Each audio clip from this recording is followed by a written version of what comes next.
Olá, sejam bem-vindos ao módulo de elaboração de projetos. Eu sou Alice Viana Soares Monteiro e hoje nós vamos conversar sobre a fase da iniciação do projeto do plano de gerenciamento, que é o termo de abertura do projeto, também conhecido como TAP. E aqui nós apresentamos para vocês, de forma bem objetiva e simplificada, todos os itens que devem conter no termo de abertura do projeto. Esse termo, normalmente, ele é desenvolvido, a partir da definição do nome do projeto e que depois se detalha como escopo do produto. Então, a partir dessa identificação, nós temos o nome do projeto e criamos um código para identificar o nosso projeto na carteira de projetos que a organização possa ter a partir do seu planejamento estratégico. Com isso, nós facilitamos a localização do nosso projeto em meio à carteira que a organização possa ter. Um item importante que deve conter nesse termo de abertura é a identificação do patrocinador. Quem é o patrocinador, normalmente? É aquele que aporta recursos no projeto ou aquele que assumiu que esse projeto deveria ser desenvolvido. Se identifica na sequência o gerente de projeto e aqui se identifica nominalmente para que todos os integrantes da organização, as gerências, departamentos, possam tomar conhecimento de que esse gestor de projeto está devidamente autorizado para articular todas as providências necessárias para que o projeto aconteça.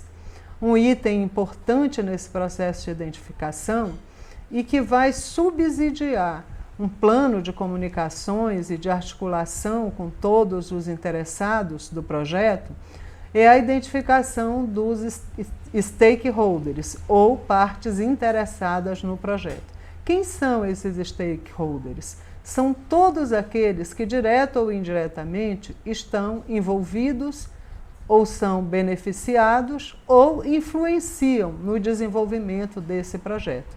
E requer uma atenção especial na medida em que o projeto vai sendo executado e requer algum tipo de comunicação ou de articulação com esses stakeholders para que o projeto aconteça de forma exitosa, para que se tenha sucesso nessa articulação aí de providências da execução do projeto.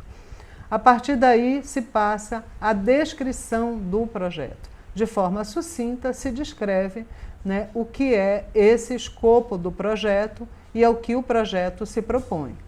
Na sequência, vem o item de detalhamento do escopo do projeto. Aqui se demanda um pouco mais de descrição, porque, como o próprio nome identifica, você vai detalhar o escopo do projeto. Por exemplo, um projeto de implantação de uma unidade judiciária. A gente vai detalhar nesse escopo que o projeto objetiva implantar uma unidade judiciária de forma a propiciar maior agilidade para a prestação jurisdicional, como é o caso aqui das nossas aulas. Então, se identifica na sequência o escopo do produto ao que o projeto se propõe. Como sabemos e aprendemos nas aulas anteriores, todo projeto ele tem um produto que tem o seu escopo definido. E aí nós vamos identificar esse escopo do projeto, dizendo ao que ele se propõe.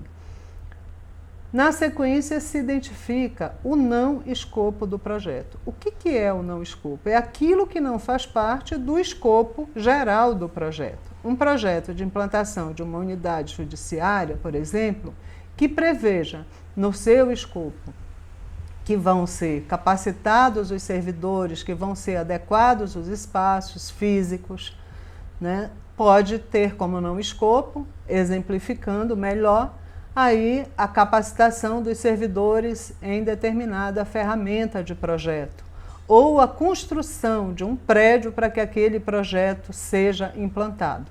isso não está previsto no escopo aí do produto, portanto, deve ser declarado como não escopo do produto. Na sequência, passa-se a identificar todos os objetivos a qual aquele projeto se propõe. Implantar a unidade judiciária é um exemplo, capacitar os servidores é outro exemplo, instalar sistemas informatizados, equipar, né, a unidade judiciária é um outro exemplo aqui de demonstração dos objetivos.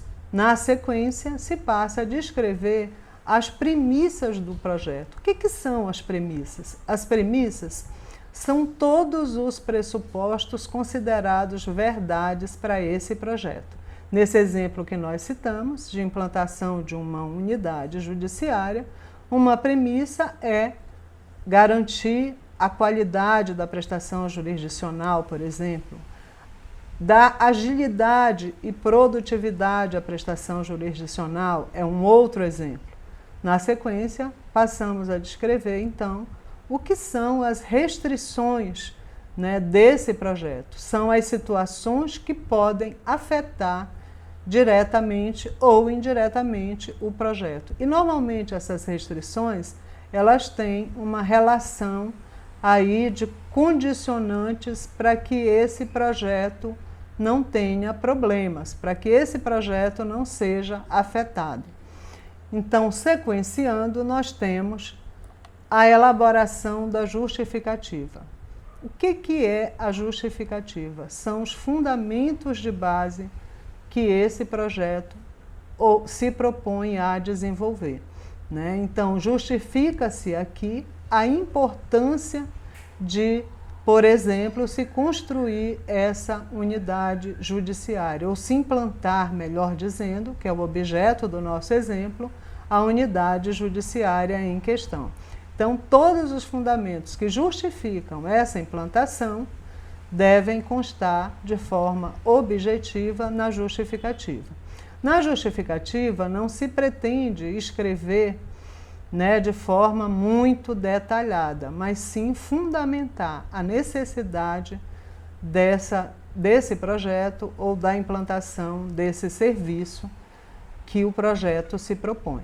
Na sequência, se detalham as entregas. Quais são as entregas finais que esse produto se propõe e com que qualidade essas entregas devem ser feitas, para que nós possamos passar, então, a fazer as estimativas de prazo de execução do projeto e também de custo do projeto. Aqui já se tem, nessa fase, um levantamento dos requisitos de custo, né, estimados que devem ter o projeto, observando que o item custo e os itens custo e prazo são fundamentais para que o projeto tenha êxito, para que esse gerenciamento seja pautado, tanto pelo cumprimento das entregas no prazo previsto e a um custo estimado, porque, em geral, as organizações, especialmente as organizações públicas, né, elas têm restrições orçamentárias e financeiras. Portanto, o projeto não pode começar com um valor X e terminar com um valor X mais Y. Então, uma das dimensões importantes é esse dimensionamento de custos. E também todo projeto, como já aprendemos nas aulas anteriores, tem um começo e tem um fim. Então, a observância dos prazos é fundamental. E para finalizar a nossa fase de iniciação do projeto, nós identificamos aqui quem foi que elaborou o projeto, a data em que foi elaborado, a aprovação por parte da autoridade competente, é um item aí importante e fundamental, porque os projetos, além de um patrocinador, eles precisam ser aprovados pela organização. A data e a revisão em que se dá o momento de mudança do projeto que é registrado aqui. Com isso, nós concluímos essa nossa parte do módulo, que é o termo de abertura do projeto na fase de iniciação do projeto. Obrigada, aguardo vocês na próxima aula.